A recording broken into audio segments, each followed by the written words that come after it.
All right, guys, today we're going to work through lesson 11 in your book. I want to talk, just a reminder, we've been talking about taxes and tips, and I want to do just one quick problem that involves taxes and tips before we get into the book lesson.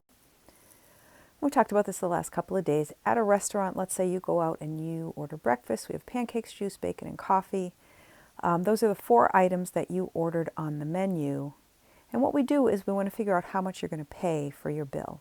Well, when you get those 4 items, the restaurant's going to add them up, and that again is called the subtotal. Okay, so it's the total before you pay any tax or tip. And to find that subtotal, you're just going to add those items together, add those costs together. And I'm going to do that out. That's going to give me, hold on. All right, that gave me a subtotal of $10.55.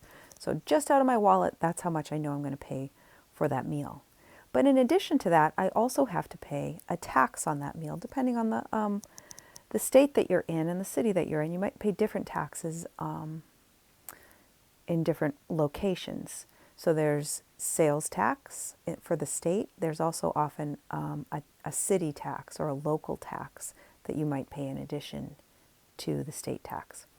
So to find that tax, let's say we're in Massachusetts, and we know that the tax on anything in Massachusetts is 6.25%. So I have to pay, in addition to that $10.55, I have to pay 6.25% of that $10.55. So how do I find that? Well, I'm going to do the same thing I always do, right? I'm going to find 10% of 6.2 of 10.55. 10% would be 1.055. Which means that 1% would be 0.1055. And to find that 6.25%, I would multiply that by 6.25. And I get, now when I do that, I multiply those two numbers together, I get 0.659375, thanks to my calculator. But we're talking about money here, right? How much is the tax on this meal? And because it's money, we're going 2 decimal places.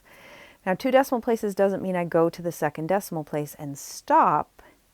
It means I'm going to round to that second decimal place. So my tax here would be not 65 cents, but 66 cents, because I'm going to round to the nearest cent. So my tax is 0.65 cents. So altogether, let's see, $10.55 plus 65 cents is $11.20. So if I didn't pay a tip, that's what I'd be leaving the restaurant. I'd be leaving $11.20. But it's not polite not to leave a tip. When you go to a restaurant, I want you to know those restaurant workers are not paid very much. Those waiters and waitresses, they're paid less than minimum wage. And they're paid less than minimum wage because people leave them a tip. So they're making less than minimum wage with the hopes that with the good service that they give, people will be generous with their tip. And that makes up for the difference between the minimum wage and what they take home or what they earn per hour. So what's a good tip to leave at a restaurant?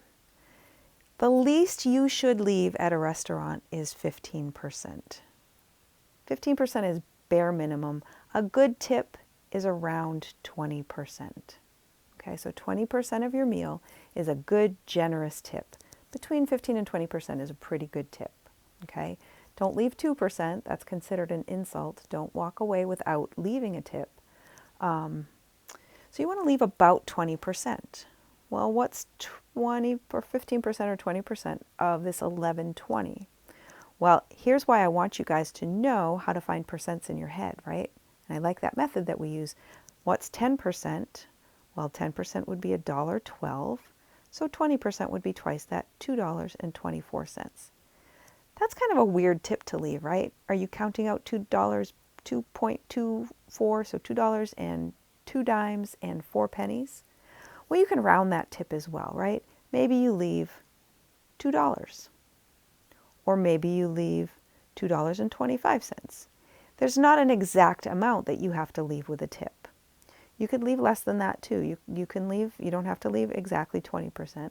$2 might be a good amount to leave. And then you add that up and you get your total. I think that would be $13.20 if I did that money right. I did that math right.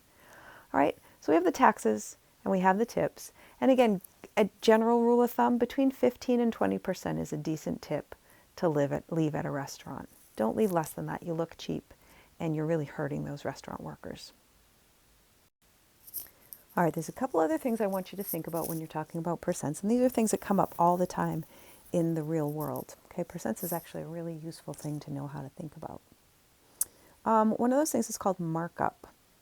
So let's say you need a new cell phone. You're going to go into the cell phone store and buy a new cell phone. Well, the person who owns that store, the person who's running that store, is hoping to make a profit, right? That's how he earns his money, is by selling these cell phones.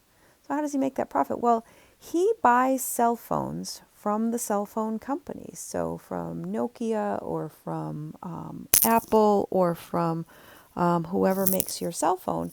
He buys those cell phones, and we call that buying it wholesale, and then he's going to sell it to you. So he might buy your cell phone for $150. But he's not going to make any money if he sells it back to you for $150. He's only going to make money if he marks that cost up first and then sells it to you. So that's called a markup. So again, that $150 that he spent when he bought it from the cell phone company, that's called the wholesale price. And when you buy it, that's called the retail price. So how much is he going to mark it up? I don't know. Maybe he marks it up by 20%. So how much would the markup be if he marked it up by 20%? Well, let's see, 10% would be $15, so 20% would be $30. So his markup would be $30, which means that your retail price, the price that you would spend, would be, if we add those together, $180. Okay, so that's how those companies make money. Any company does that. They have wholesalers that they buy from, and then you go into their store and they mark it up a little bit, and you sell it from, you buy it from them, and that's where they make their money. So now the opposite of that is what's called a discount. And I'm using fish as an example because I always joke around with my husband that you should never buy discounted fish. But I'm going to use this for an example anyway. So let's say we have a nice 3 pounds of salmon that normally costs $16. But that salmon's been sitting in the store for a couple of days and it's getting a little old. So the owner of that fish store, and I'm talking fish that you would eat, not fish that you would have as a pet. The owner of that fish store might offer it at a discount. Again, don't buy discounted fish, that's gross. But maybe the owner of the fish store says you can get the fish today for 25% off. That's called a discount. Well, how much would the discount be? 25% off. We're going to figure out 10%. 10% is 1.6. 20% would be twice that much, would be 3.2. 5% would be half that 1.6, or 0.8. And if I add this, oh, that's $4. So 25% off is $4 off. So you can get your discount fish. That 4 is the amount of the discount. You would be spending $12 on that fish. Okay, so we have markups and we have discounts. But again, they're found by calculating that percent. All right, I'm going to talk about one more thing, and that's called commission. And this is one we don't talk too much about, but it's a good time in your life to learn what commission is. Commission usually comes for salespeople. Salespeople get what's called commission. So if you sell a big thing, like say you sell real estate, or you sell cars, or you sell jewelry, you get what's called a base salary. So just for working, you might earn, let's say, $50,000 a year. Okay, so at your job, they promise you will earn $50,000. You're a salesperson. But as an incentive to make you work harder, they're going to give you what's called a commission. And your company might say, we'll give you a 5% commission. Now what that means is everything that you sell, you get 5% of that sale added onto your base salary. So let's say you're selling, you're selling jewelry, You make $50,000. If you went into the store, went into your job and you never sold anything, you would earn $50,000. But you get to also get 5% of everything that you sell. So let's say you make a big sale. You sell a big old diamond ring to somebody for $2,000. Well, your commission is 5% of that.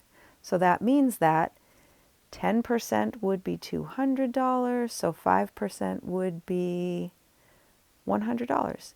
It means you get to keep from that sale, not keep, but they're going to pay you an extra $100. So now on this day, you've earned an extra $100 just from selling that one ring. So it's an incentive, we call it. It's something that makes you want to work harder. The more you sell, the more money you get to keep. That's why salespeople, if you walk into like an auto shop or an auto dealer, there's salespeople in there, and they want to be the one to sell you the car, not you. Not you have Jerry selling you a car, and Marianne trying to sell you a car, and Fred trying to sell you a car. The one that sells you the car, the one that you work with when you sign your name on that lease, on that payment option, that's the one that gets the commission. Okay. So markups, discounts, commissions, 3 things we haven't talked too much about. We're going to talk a little bit more and then about something called interest next time we're together too. All right, and that's that, guys. We'll see ya. Bye-bye.